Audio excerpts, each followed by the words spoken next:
Welcome to our second annual Poetry Out Loud competition. I hope you guys enjoyed and thank you for watching. First up, we will have Jade Riley. One Perfect Rose by Dorothy Parker. A single flower he sent me since we met. All tenderly his messenger he chose. Deep-hearted pure, was stinted dew still wet. One perfect rose. I knew the language of the floweret. My fragile leaf had said his heart enclosed. Love longed for his taken his amulet. One perfect rose. Why is it no one has ever sent me yet? One perfect limousine, do you suppose? Yes. It's always just my love to get one perfect rose.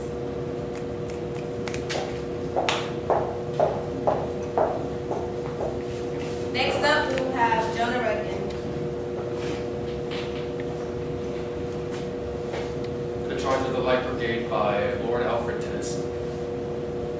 Half the league, half the league, half the league onward. All in the valley of death rode the 600. Forward the Light Brigade, charge for the guns, they said. Into the valley of death rode the 600. Cannon to the right of them, cannon to the left of them, cannon in front of them volleyed and thundered. Stormed at with shot and shell, boldly they rode and well into the jaws of death, into the mouth of hell rode the 600. Flashed all their sabers bare, flash as they turned in air, sabering the gunners there, charging an army while all the world wondered. Plunged in the battery smoke, right through the line they broke, Cossack and Russian, reeled from the saber stroke, shattered and sundered, then they rode back, but not the 600. Cannon to the right of them, cannon to the left of them, cannon behind them volleyed and thundered. Stormed at with shot and shell, while horse and hero fell. They who had fought so well came through the jaws of death, back from the mouth of hell. All that was left of them left of 600. When can their glory fade? Oh, the wild charge they made. All the world wondered. Honor the charge they made. Honor the Light Brigade, noble 600.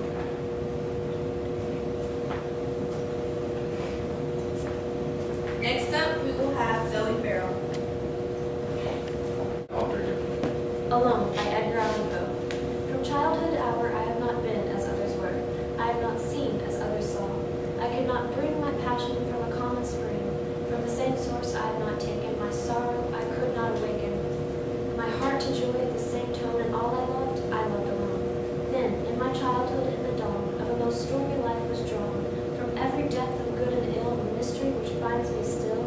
From the torrent or the fountain, from the red cliff of the mountain, from the sun that round me rolled in the autumn tint of gold, from the lightning in the sky as it passed me flying by, from the thunder and the storm and the cloud that took the form, when the rest of heaven was blue, of a demon in my view.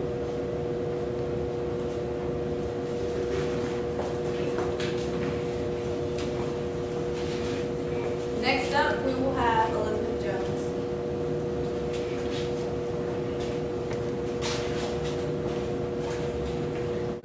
I'm reading Annabel Lee by Edgar Allan Poe. It was many a year ago, in a kingdom by the sea, a maiden there lived whom you may know by the name of Annabel Lee. And this maiden she lived with no other thought than to love and be loved by me. I was a child, and she was a child in this kingdom by the sea. And we loved with a love that was more than love, I and my Annabel Lee. It was a love that the winged seraphs in heaven envied her and me. And this was the reason that, long ago, in the kingdom by the sea, a wind blew out of a cloud, chilling my beautiful Annabel Lee. So her highborn kingsman came and bore her away from me, to shut her up in a sepulchre by the sea, in a tomb by the sounding sea. The angels, not half so happy in heaven, went envying her and me. Yes, that was the reason, as all men know, in this kingdom by the sea, that the wind blew out of a cloud by night, chilling and killing my Annabel Lee. But our love was stronger by far than the love of those who are older than we, by many far wiser than we. And neither the angels in heaven nor the demons down in the sea can ever dissever my soul from the souls of the beautiful Annabel Lee. For the moon never beams without bringing me dreams of the beautiful Annabel Lee. And the stars never rise that I feel the bright so all the night tide I lay down by the side of my darling, my life, and my bride, in her sepulchre there by the sea, in her tomb by the sounding sea.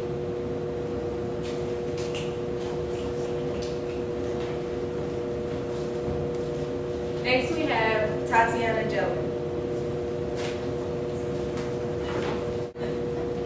I Am by John Clare. I am. Yet what I am no one knows or cares. My friends forsake me like a memory lost. I am the self-consumer of my woes. They rise and vanish in oblivious host. Like shadows and love frenzy stifle throes. And yet I am. And live like vapors tossed into the nothingness of scorn and noise, into the living sea of waking dreams. Into the living sea of waking dreams. Where there is neither sense of life or joys, but the vast shipwreck of my life's esteems. Even the dearest I love the best are strange, nay, rather stranger than the rest. I long for scenes where man hath not strod, a place where women never smiled or wept, and there to abide by my Creator, God. And as I slept in childhood, sweetly slept, and as I sweetly slept in childhood, untroubling and untroubled, I slept, I lie, where the grass below abused the vaulted sky.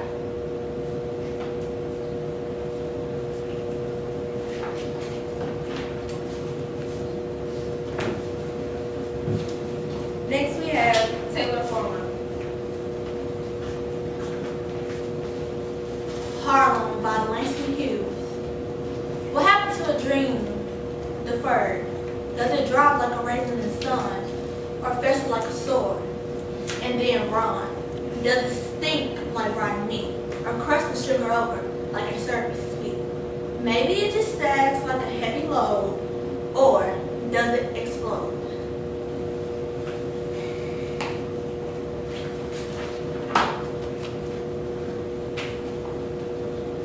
Last we have Zach Tidwell. Trees by George Gilbert. I think that I shall never see a poem lovely as a tree. A tree whose hungry mouth is pressed against the sweet earth's flowing breast. A tree that looks at God all day and lifts up leafy arms to pray. A tree that may in summer wear a nest of robins in her hair. Upon whose bosom snow has lain. Upon whose bosom snow has lain. Who intimately lives with rain. Poems are written by fools like me, but only God